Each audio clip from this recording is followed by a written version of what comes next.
Bapak Wardah Larosa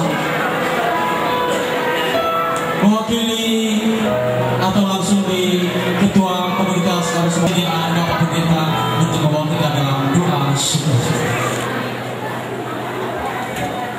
Muliakan Engkau Tuhan di dalam Yesus Kristus, oleh karena kasih dan kemurahan-Mu di dalam kehidupan kami, khususnya Tuhan di dalam karya anak-anak Tuhan, khususnya yang ada di Depok ini dan sekitarnya, di mana Koperasi Cipta Usaha Mandiri atau KCUM pada saat ini berumur 11 tahun. Tuhan, ada banyak suka duka yang mereka lewati, tetapi kami percaya bahwa anugerah dan berkat Tuhan jauh lebih baik, jauh lebih banyak yang sudah dirasakan dan sudah diterima oleh anak-anak-Mu selama ini.